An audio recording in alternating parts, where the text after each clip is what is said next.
пак во нашето традиционално новогодишно дружење. Моментално е хаос. И меѓутоа од хаосот се раѓаат убави нешта. Нас не е тоа тешко да го сватиме, меѓутоа од хаосот настанува ред. И овој период е надвор хаос, меѓутоа сето тоа го вади на површина она што ние го носиме во нас. Ги извади на површина сите наши стравови и пред се можеби стравот е најприсутен, затоа што ни е страхот, оба од она од се ни е страх. Духовните луѓе велат дека надворешниот свет е израз на нашиот внатрешен свет. И ако тргнеме од тоа, малку не е застрашувачки, затоа што треба да го видиме сопствениот хаос, треба да го видиме сопствениот страх, али може би е прилика да го видиме сето тоа, да застанеме со својот страх, затоа што тоа е единствениот начин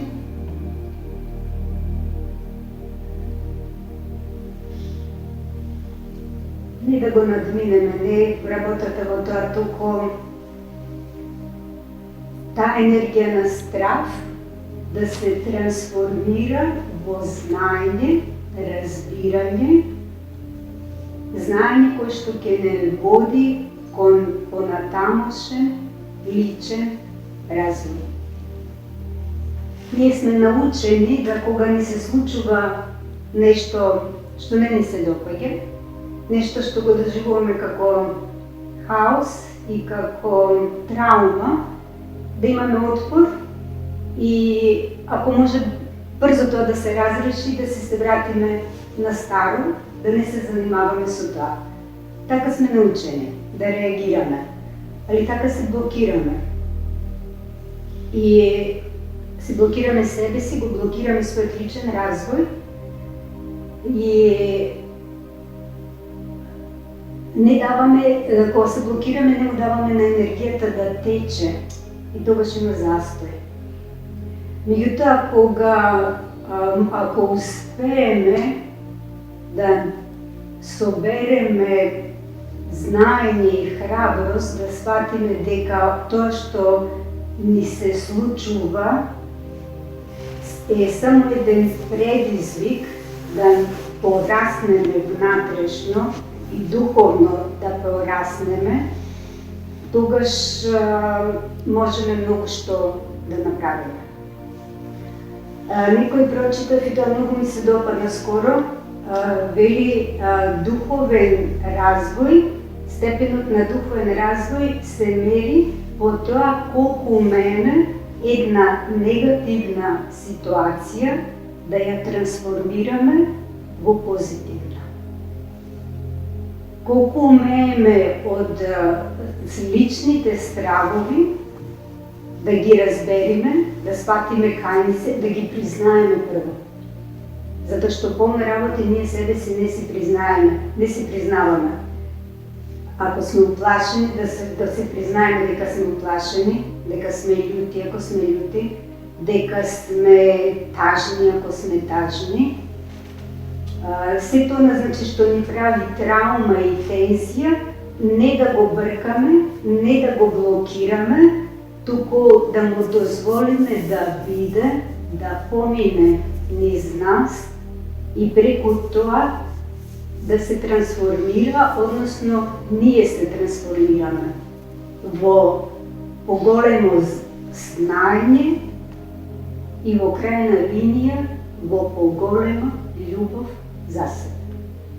За себе и за светот и за планетата, чиј што дел сме. И така расте. Ако има само добро, малце ќе бидеме засегнати и нема ништо посебно да правиме со себе. Ние добро и се препуштаме на тоа, не е лошо, не се лошо такви периоди. Меѓутоа, некогаш, навистина, кога нешто многу јако интензивно ни се случува, тоа ги ангажира сите наши сили и ако успееме тоа да го искористиме, навистина се трансформираме. Дека сме на вистински пат ни покажува ако се осеќаме мирни. Ние тоа исто така сме не научија дека кога нешто лошо се случува, нас ние што го доживуваме како лошо, треба да бидеме вознемирени нон-стоп. Не велам дека не треба да бидеме тажни, во ред е да бидеме тажни, во ред е да бидеме исплашени. Не велам дека не треба да бидеме, тоа е нормално да бидеме. Меѓутоа, не треба тоа да остане предолго или за цел еден живот да останеме во тага, или цел еден живот да останеме исплашени. Туку да најдеме начин тоа да го трансформираме, за да можеме да се осеќаме мирно. Може да е и хаос надвор, а и ние да се наоѓаме во личен хаос или во некој личен проблем, меѓутоа возможно е да притоа внатре се осеќаме мирно. Тоа значи дека сме постигнале духовен развиток.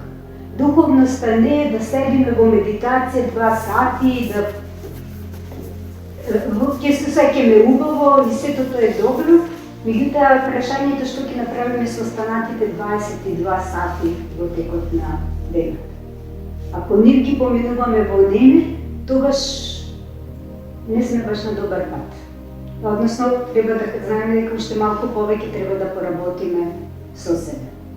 Меѓутоа, ако сме во проблеми, а внатре се чувствуваме мирно, тоа значи дека енергијата ни е во рамнотежа, тоа значи дека нашиот ум ќе ги најде најдобрите решенија како да излеземе од ситуацијата во која што сме. И тоа го искуство го имате, затоа што работите на часови веќе долго време, затоа што работиме медитации, меѓутоа и во текот на асаните, ги имате мислите, некаде нон-стоп не се смирува можеби умот, меѓутоа и покрај тие мисли може да се осетите мирно. И сите го имате тоа искуство. Значи е возможно. Само што треба тоа искуство малку повеќе да поработиме со себе и да го применуваме и во секојдневието. Дори јас сум се нашла во ситуација кога сум имала лични кризи, проблеми, да се осеќам внатре мирно. И дори почнав неизвестно време да чувствам грижа на совест ради тоа, затоа што сите се вознемирени. Е нормално кога нешто страшно се случува да се сите вознемирени, а јас се осеќав мирно. И ми требаше време да сватам дека е нормално. Дека не е нешто што не е нормално. Доста време ми требаше да сватам и да немам грижа на совест.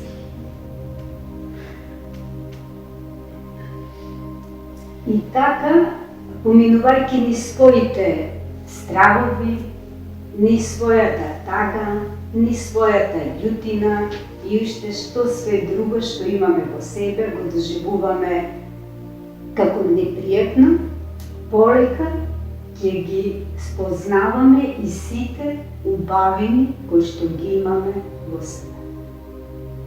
Преку нив, преку надминувањето на овие состојби, ќе дојдеме до и својата љубов, и мирот внатре, и емпатијата, и благодата, спокойноста, трпеливоста. И тогаш почнуваме малку поинаку да зрачиме, а тоа што зрачиме, тоа го рефлектираме надвор и така всушност го менуваме светот околу нас. Ако навистина сакаме да го, ова не е мое самосознание, многу луѓе зборуваат за тоа, јас имам само лично искуство исто така во однос на тоа, меѓутоа ако сакаме да го промениме светот надвор, треба да се промениме себе си. Ние сакаме обратно, да се промени надвор, па да бидам мирен. Не, процесот е обратно. Треба јас да стана мирна, треба јас да бидам љубезна, треба јас да имам разбирање, треба јас да имам љубов, за да и светот надвор стане пољубезен, умирен и со повеќе разбирање и сочувство да ја градиме нашата цивилизација. Не ни е баш убаво сликата на нашата цивилизација која погледнеме што правиме. И, значи, ако сакаме тоа да го промениме, треба да се менуваме себе си. Некогаш исто така, ние мислиме дека сме беззначајни и ништо не можеме да направиме. Меѓутоа, ако сватиме дека, ова што досега го зборував, ако се менуваме внатрешно, го менуваме и светот надвор, и дека тоа е единствената промена, и ако читате духовни текстови на YouTube, има се и се што, ќе видите дека многу луѓе зборуваат за тоа, дека внатрешно треба да се менуваме за да надвор стане промена и дека револуцијата сега што доаѓа е револуција повеќе, не револуција, на свеста, на повисока свест и повеќе љубов и повеќе емпатија. Значи, ако сватиме дека од нас зависи промената, тогаш сваќаме колку сме важни и колку сме битни. И дека не е баш толку дека на никој не му е гајле што јас сум тажна. Може би универзумот едва чека да се разбудам и да поминам и својата тага и конечно да стана малку порадост. Значи, сваќаме дека ја имаме одговорноста за својот живот, меѓутоа на некој начин одговорноста и за светот, чиј што дел сме, и за ова прекрасна планета која што не поддржува и ни дава живот, сето тоа за да биде малку подобро. Значи, не сме така неважни и небитни, туку и текако, бидејќи рековме дека сме енергија, дали ќе зрачиме тага или ќе зрачиме љубов, тоа се осеќа, па полека да се обидуваме, еве, во годината што доаѓа, малку повеќе да зголемиме таа љубов која што ја имаме во себе, да уште повеќе ја најдеме, уште повеќе ја разбудиме и да ја зрачиме од себе. И за нас ќе биде добро, и за другите околу нас.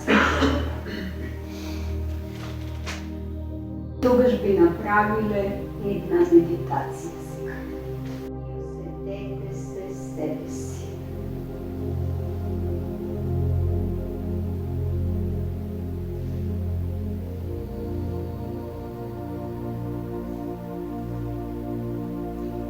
Следете го дишењето, зашто тоа ве држи центрирани.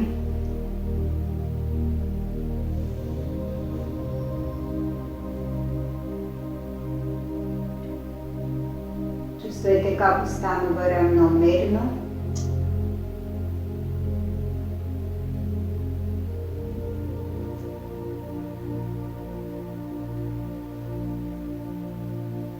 како телото станува спокојно.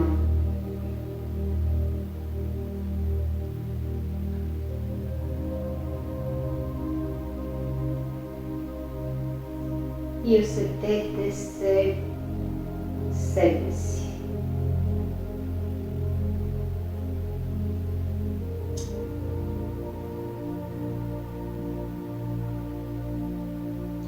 Усетете колко сте битни,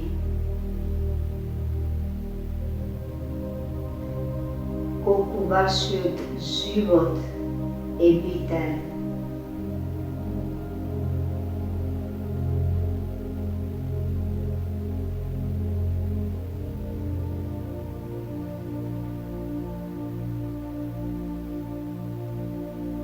И колко е убаво што сме живи.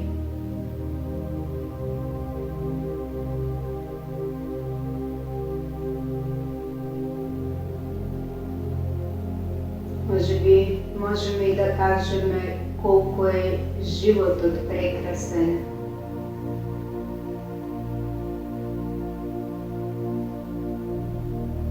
Колко много шанси имаме да изкусиме различни неща.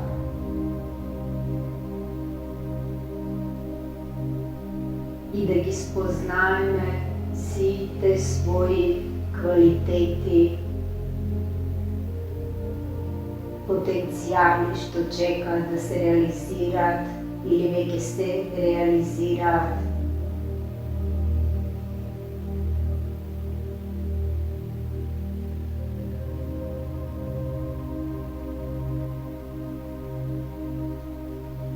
И колко много можеме да им дадеме на другите,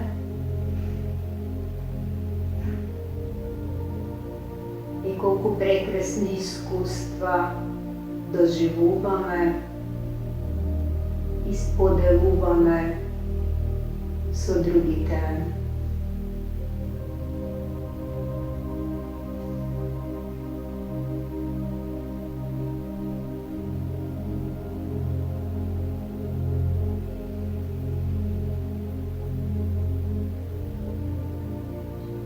И бидете благодарни за сите луѓе што се дел од вашиот живот.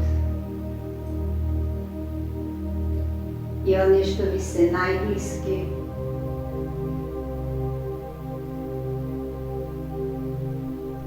И оние што ви се малку подалечни.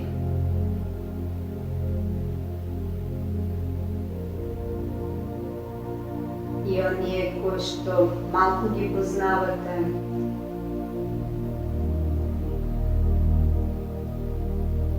И оние кои што случајно ги сретнувате.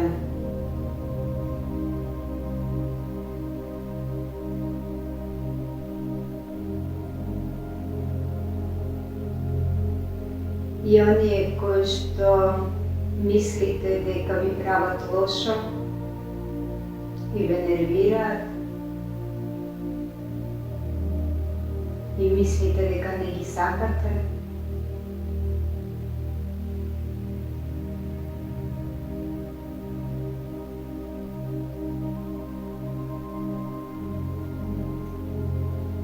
Помислете како од сите примате нешто, порака, искуство, знаење, спознание,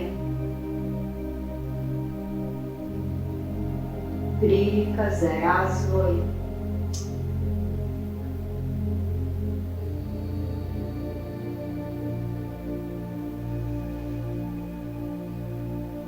А вие со иста мерка и возвраќате.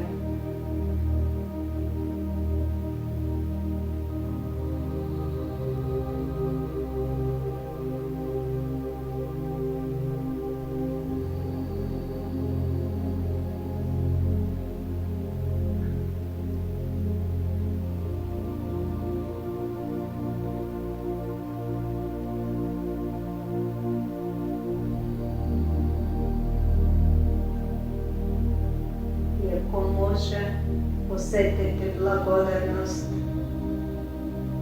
što се дел от вашиот живот.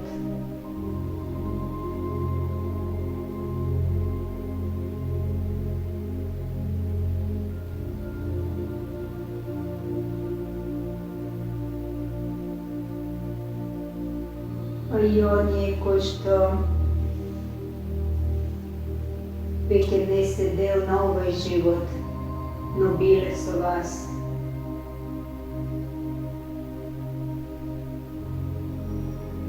И им бидете им благодарни.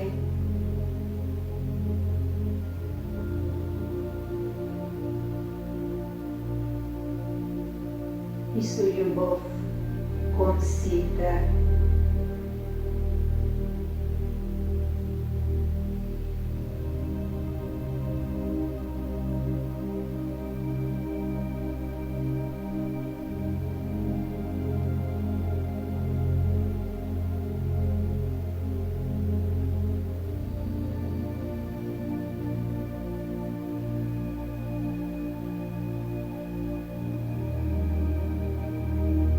Усетете како низ вас, во вас, расте тоа чувство на љубов и благодарност.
Љубов и благодарност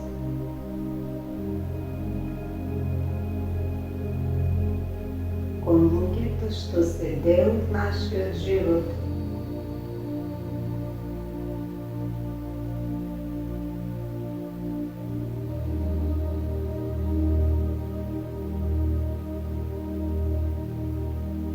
Тоа е всушност енергија што не поврзува со нив.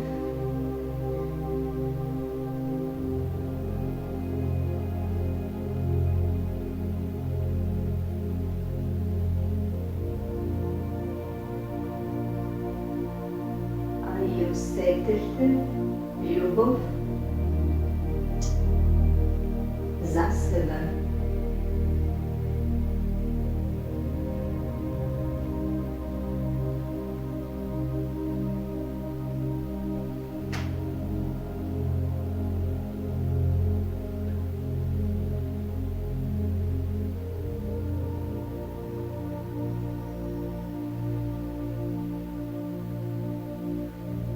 Усетете колку сте важни, битни, во вистинска смисла на зборот. Не поважни од другите, тоа е умот. Важни и битни, како секое друго живо суштество. Но сте важни, битни.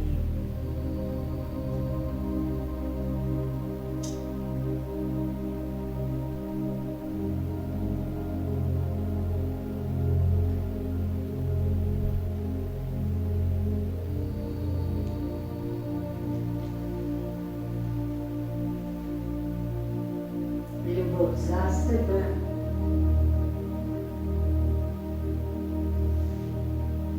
Што значи дека се припаѓаме потполно себе си.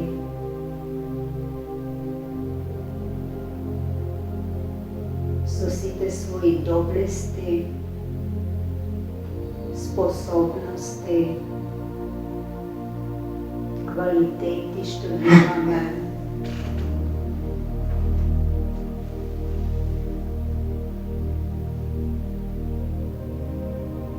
И со сите своји слабости.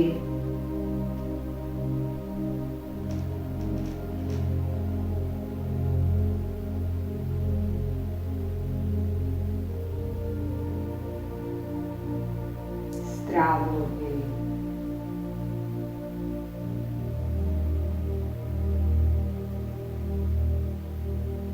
Несовршености.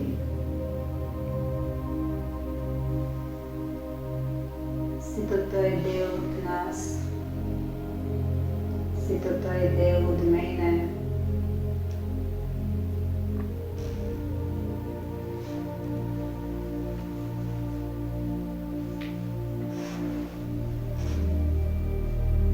И нема потреба да се обвинуваме себе си,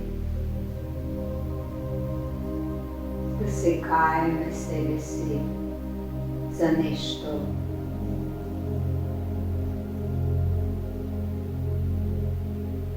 Само можеме да извлечеме искуство од тоа, за да внатрешно растеме.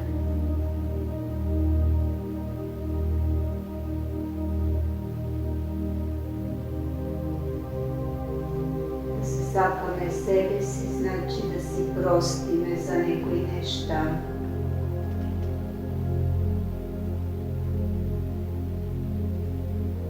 Така ја ослободуваме блокираната енергија.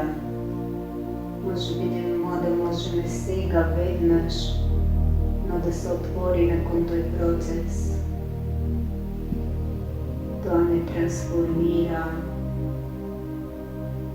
не ослободува.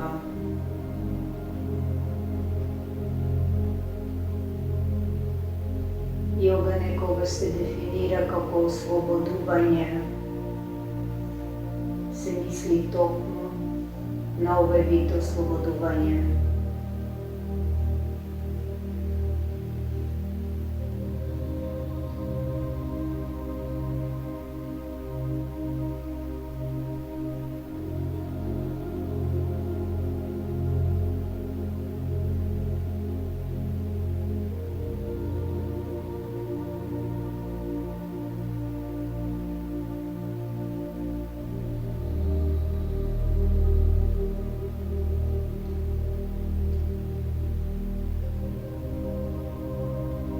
И ако сакате, побарете помош за тој процес на простување.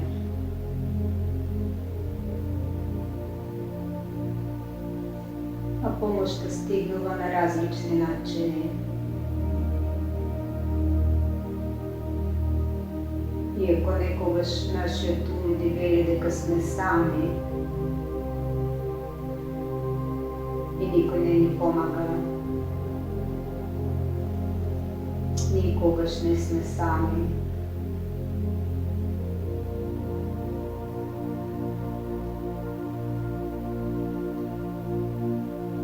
А простувањето е патот кон љубовта.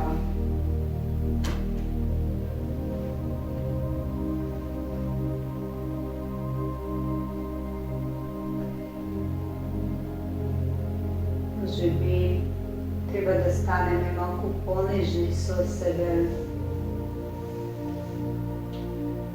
со повеќе разбирање за себе.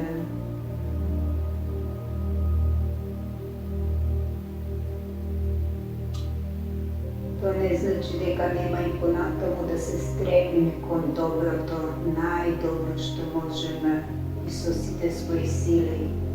Тоа не е попустливост кон себе,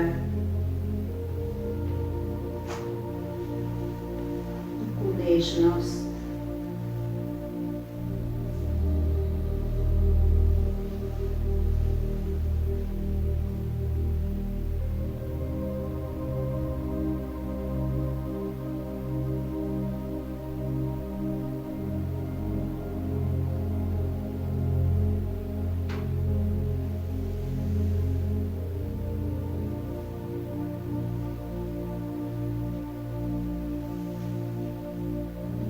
se otvora prostor za radost,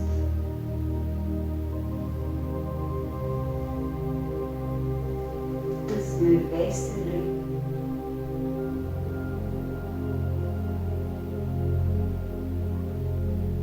polni su ljubav.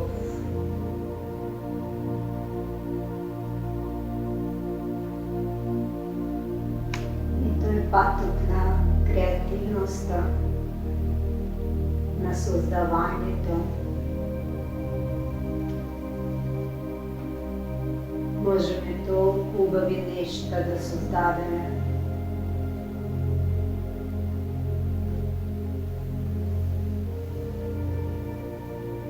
Не мора това да биде нещо грандиозно.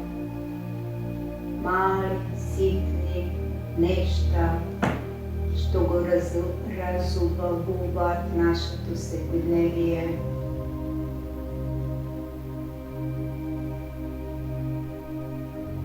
На сите оние кои што се дружат со нас.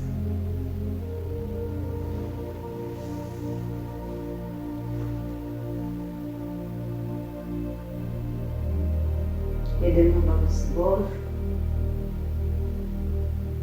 еден гест, добра мисла,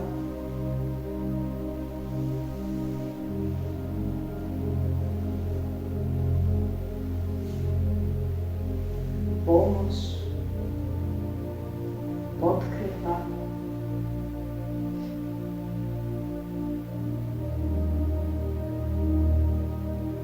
И сето тоа ни зголемува радоста.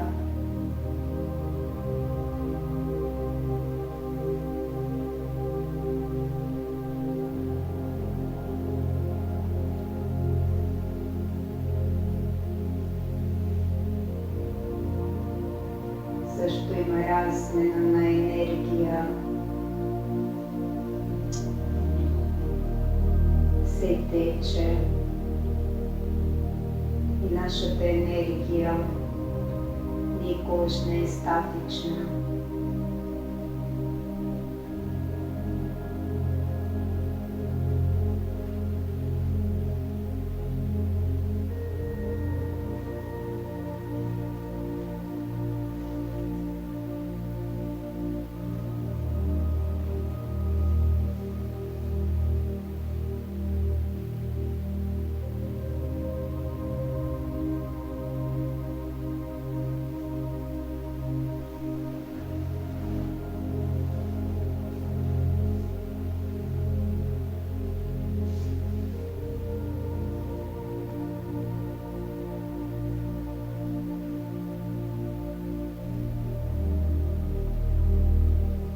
Ние кога умееме да се израдуваме на убавината,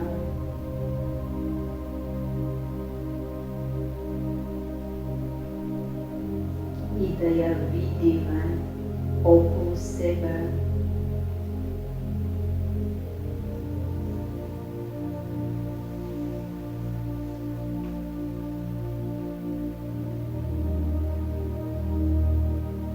имаме и умешност и таму каде навидиме хаос, да најдеме нешто убаво.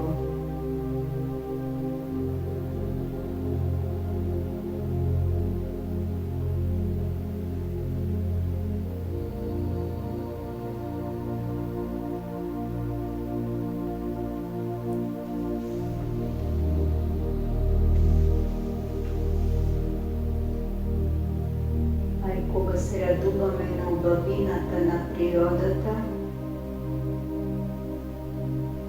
ја поддржуваме планетата.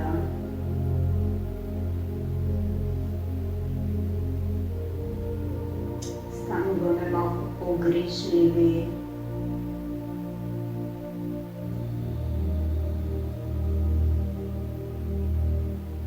За неа.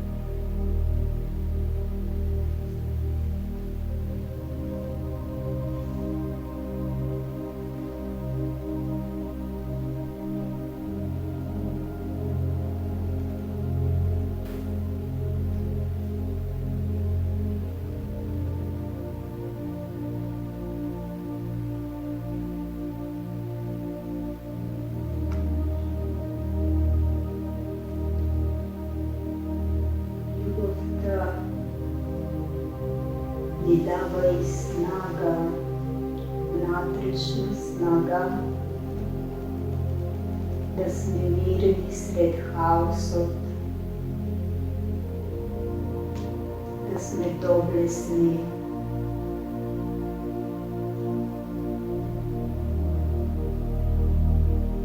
без оглед некогаш на околностите около нас.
Kako ste povezani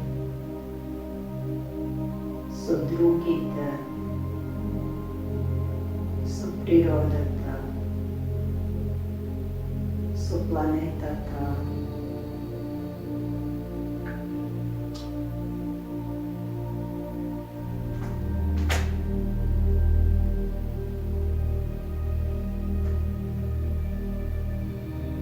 Како давате, но и како примате, како и другите ве подржуваат, како и планетата не поддржува, го поддржува животот.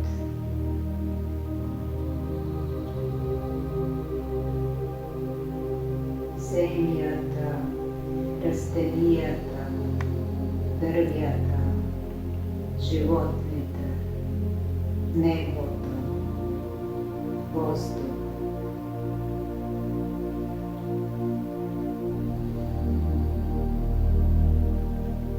Се тоа во ткањето што се нарекува живот.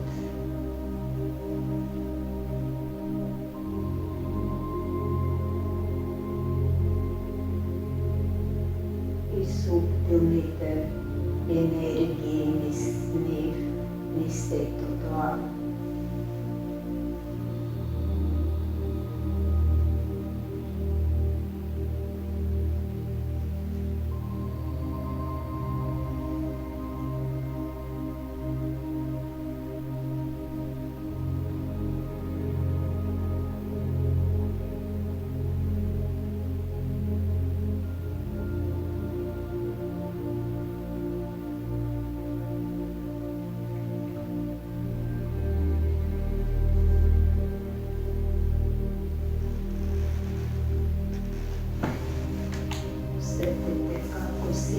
енергии да подржуваат.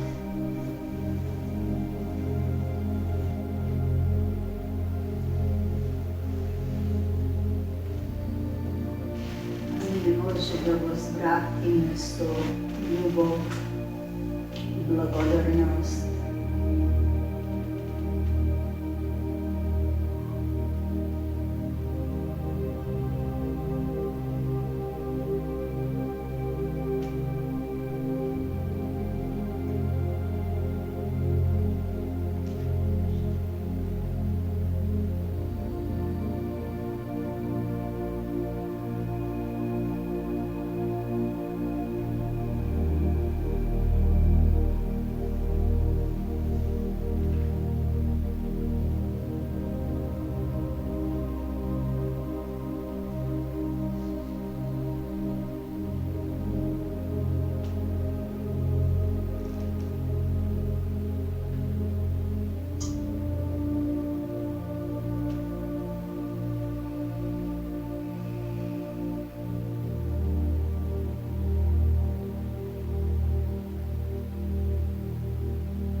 Сетете колку многу снага има во вас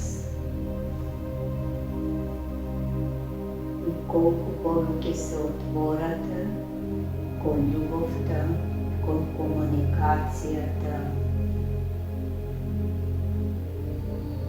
толку повеќе снага и љубов имате.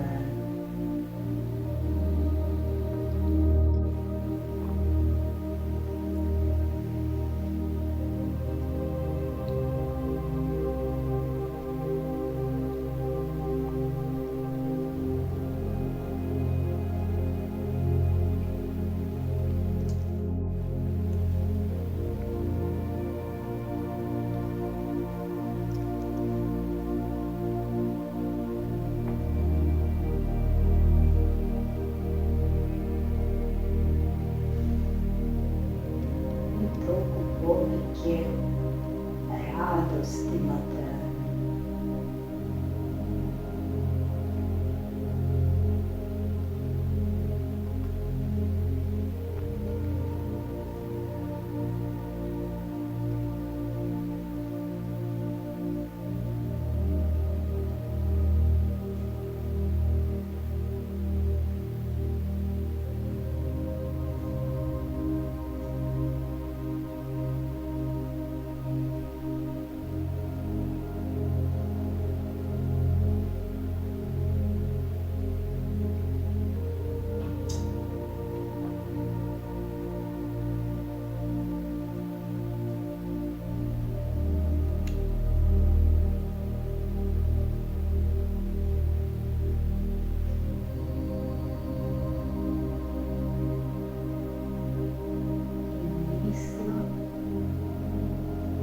Може да е мото на нашата новогодишна медитација.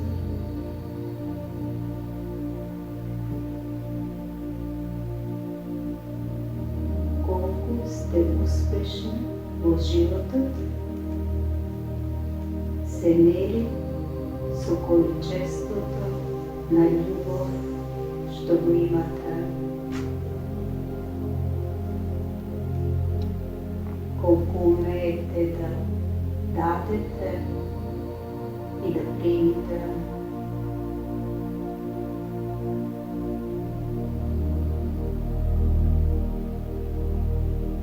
Може би не учат на други мерила за успех во животот. И сето тоа е во ред. Може би највредното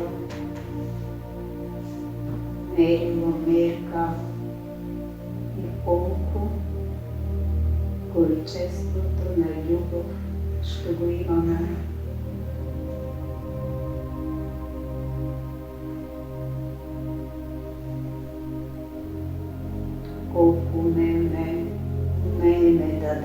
отпускаме и да примиме.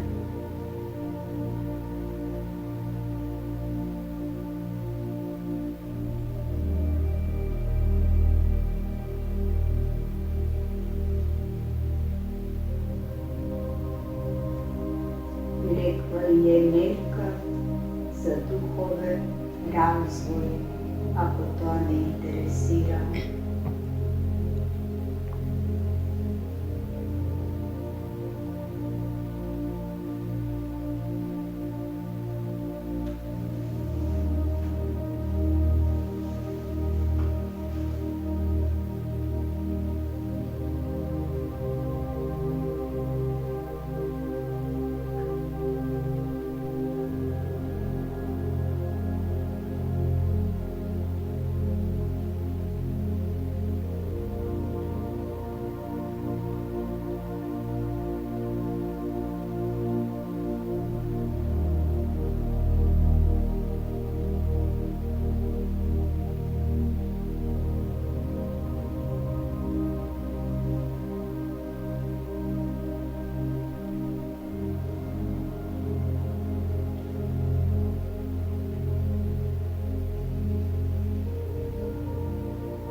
Състояна любов,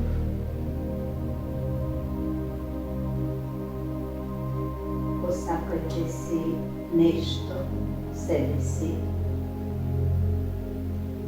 за новата година, що ќе одразува любовта, нещо за себе.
екстаза.